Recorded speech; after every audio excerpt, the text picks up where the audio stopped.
Hi everyone. Here's an amusing little poem.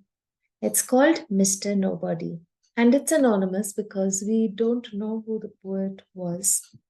But it's a cute and interesting poem. So I will read it to you and explain it line by line. Mr. Nobody, anonymous. I know a funny little man, as quiet as a mouse, who does the mischief that is done in everybody's house. There's no one ever sees his face, and yet we all agree that every plate we break was cracked by Mr. Nobody. 'Tis he who always tears our books, who leaves the door ajar. He pulls the buttons from our shirts and scatters pins afar. That squeaking door will always squeak, for prithee, don't you see? We leave the oiling to be done by Mr. Nobody. The finger marks upon the door by none of us are made. We never leave the blinds unclosed to let the curtains fade. The ink we never spill, the boots that lying round you see, are not our boots. They all belong to Mr. Nobody. And now for the explanation. Mr. Nobody, anonymous. I know a funny little man, as quiet as a mouse. The poet says the man is funny. He's little, small, short, as quiet as a mouse. You cannot hear him. But he does all the mischief that is done in everybody's house. What mischief? No one's ever seen his face. And yet we all agree that every plate we break was cracked by Mr. Nobody. He's saying, no one has ever seen this man. He's a funny man. He's quiet as a mouse. He enters the house and he does some strange things. And, we know it is him, but we've never seen him. But we blame him for everything, even though we've never seen him. We all agree that all these naughty things are done by this man, Mr. Nobody. And the name has been chosen so well, Mr. Nobody, because actually nobody does all that. Who does all those things? We want to say that we haven't done it. There's a man who entered and he did it, Mr. Nobody. But actually, it's we who have done it all, isn't it? Every plate we break was cracked by Mr. Nobody. So suppose you are walking around the house and you break a plate and your mother shouts and says, "Who broke that plate?" And you'll say, "I didn't." Because if you say that you did it, you'll probably get a yell. So you say, "I didn't." So your mother will say, "Then who broke it? Was there someone else in the house besides you and me?" You'll say, "I don't know, Mom, but I didn't break it. So maybe it was a man who enters, Mr. Nobody. So let's blame him for everything that we don't want the blame for. It is he who always tears our books. If our books are torn and the teacher or our mother asks us, "Why are your books torn?" It's easy to just say, "I didn't do it." Who leaves the door ajar? When you enter the house and you leave the door open and your mother says, "Close that door. Why aren't you closing it?" You'll say, "But I did not leave it open."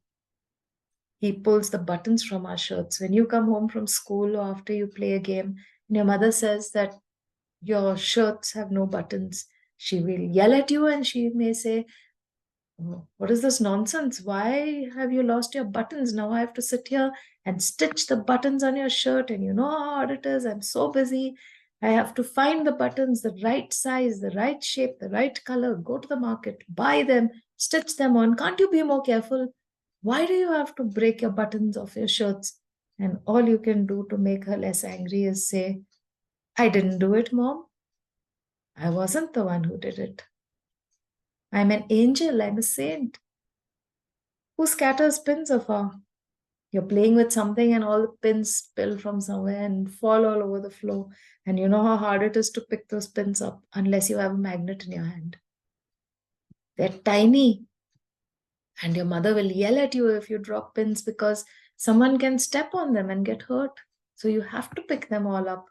You have to sweep them up or bring a magnet. It's hard. And yet It's easy for you to just deny having done it and say, no, I didn't do it. I didn't drop the pins.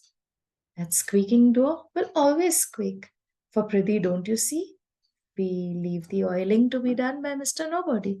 So mother has told you 100 times to please take some oil and put oil in the hinges of the door so that it does not make a sound. But you forget to do it because you're so busy playing, you're so busy talking to your friends, you're doing your homework, you're doing so many other things, and you forget to oil the door. So, well, all you can say is that you did not do it because you had given the responsibility to someone else, and that someone else is Mr. Nobody. And he did not bother to do it either.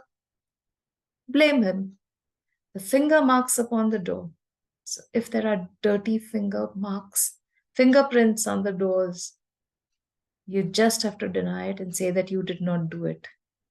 By none of us are made. We never leave the blinds unclosed to let the curtains fade.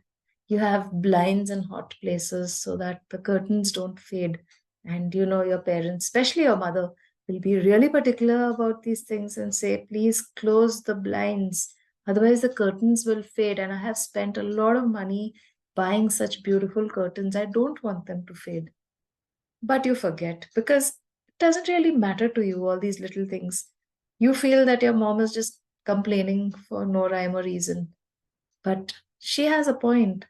If you can see things through her eyes, you will understand better. But you are a child, so you don't really care. Who cares about blinds? Who cares about curtains? If the curtains fade, so what? Buy new ones. But you don't know what your mother has to go through to get new curtains. Go shopping, find the right color scheme, get them stitched, put them up, spend so much money, time, effort. It's hard work. And so you don't want to make her angry about it, even though you think it's stupid. What she's asking you to do is so silly.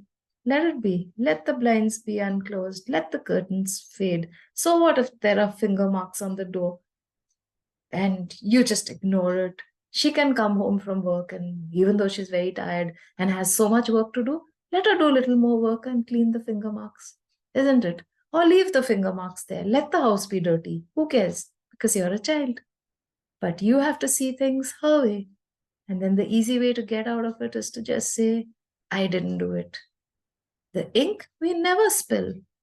So if there's ink fallen down, you just say you did not do it.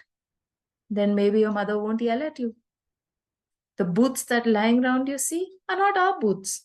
So when you play and you come back home and you throw your shoes around the place instead of putting them together in the right place and dusting the soil off them before you enter the house, wiping your feet on the carpet properly before you enter.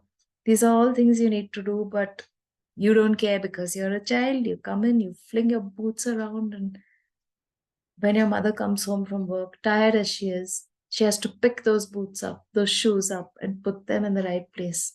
She will grumble, she will shout. So all you have to do is turn around and say, they don't belong to me. They are not my shoes, they are not my boots. They all belong to Mr. Nobody. And what do you think? Do you think your mother is going to believe that? That there's a man called Mr. Nobody who is coming into your house and doing all these mischievous things? Will she believe that? Maybe she will just keep quiet because she is too tired to argue with you and yell at you anymore. I hope you enjoyed the poem. Well, bye for now.